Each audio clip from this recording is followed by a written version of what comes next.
बेटे को माँ बाप ने पाल पोस कर बड़ा किया, उसकी पढ़ाई से लेकर नौकरी और घर बसाने तक में अपनी पूरी जिंदगी लगा दी। अगर वही बेटा बुढ़ापे में माता पिता की देखभाल से मुंह मोड़ ले, उनकी संपत्ति पर कब्जा कर ले और उन्हें अपने ही घर में रहने तक की इजाजत ना दे, तो क्या कानून उस बेटे को घर से बाहर कर सकता है? सुप्रीम कोर्ट के एक अहम फैसले ने इस सवाल का जवाब दिया है और बुजुर्ग माता पिता के अधिकारों को लेकर बड़ा संदेश भी दिया है। मामला है कमलाकांत मिश्रा बनाम एडिशनल कलेक्टर एंड अदर्स का। करीब 80 साल के कमलाकांत मिश्रा और उनकी 78 वर्षीय पत्नी की मुंबई में 2 संपत्तियां थी। आरोप था कि उनके बड़े बेटे ने इन संपत्तियों पर कब्जा कर लिया और बुजुर्ग माता पिता को वहां रहने की अनुमति नहीं थी। इसके बाद माता पिता ने maintenance and welfare of parents and senior citizen act 2007 के तहत ट्रिब्यूनल का दरवाजा खटखटाया। ट्रिब्यूनल ने बेटे को संपत्ति खाली करने का आदेश दिया, साथ ही माता पिता को हर महीने 3000 रुपए भरण पोषण देने का निर्देश भी दिया। लेकिन मामला यहीं खत्म नहीं हुआ। बेटा बॉम्बे हाईकोर्ट पहुंचा और हाईकोर्ट ने ट्रिब्यूनल के आदेश को रद्द कर दिया। इसके बाद मामला पहुंचा सुप्रीम कोर्ट और सुप्रीम कोर्ट ने हाईकोर्ट के फैसले को पलटते हुए वरिष्ठ नागरिक माता पिता के अधिकारों को लेकर महत्वपूर्ण बात कही।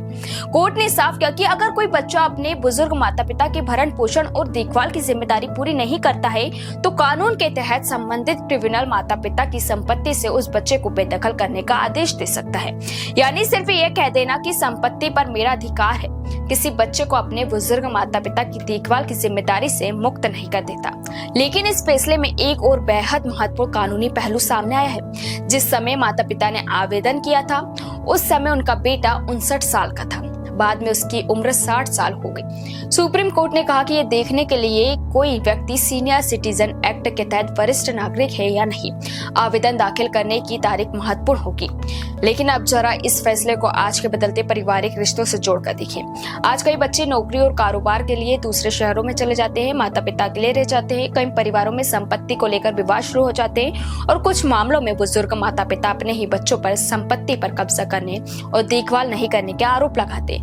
लेकिन यहाँ एक बात समझना बेहद जरूरी है। सुप्रीम कोर्ट ने यह नहीं कहा कि हर माता पिता अपनी मर्जी से किसी भी बच्चे को संपत्ति से बाहर कर सकते हैं। ये फैसला वरिष्ठ नागरिक माता पिता की देखभाल, भरण पोषण और उनकी संपत्ति पर बच्चे के कब्जे से जुड़े कानूनी विवाद के संदर्भ में है। यानी अगर माता पिता वरिष्ठ नागरिक है, उनकी संपत्ति पर बच्चा कब्जा किए हुए और वह उनकी देखभाल और भरण पोषण की जिम्मेदारी पूरी नहीं कर रहा है, तो कानून के तहत बेदखली का रास्ता उपलब्ध हो सकता है। सुप्रीम कोर्ट का संदेश साफ है कि बुजुर्ग माता पिता की संपत्ति पर अधिकार सवाल सिर्फ जमीन जायदाद का सवाल नहीं है, ये उनके सम्मान, सुरक्षा और अपने जीवन को गरिमा के साथ जीने के अधिकार से भी ज्यादा जुड़ा है। और इस पूरे फैसले का सबसे बड़ा सवाल शायद कानून से भी ज्यादा समाज के सामने है। जिस माँ बाप ने बच्चों को जिंदगी दी, क्या बुढ़ापे में उन्हीं माँ बाप को अपने ही घर में रहने के लिए अदालत का दरवाजा खटखटाना पड़े? कानून बुजुर्गों को अधिकार जरूर देता है, लेकिन माँ बाप की देखभाल सिर्फ कानून की जिम्मेदारी नहीं, हमारी सामाजिक और पारिवारिक जिम्मेदारी भी है। आप इस फैसले को कैसे देखते हैं? क्या बुजुर्ग माता पिता की संपत्ति पर कब्जा करने वाले बच्चों के खिलाफ और सख्त कानून होना चाहिए? अपनी राय हमें कमेंट में जरूर बताएं।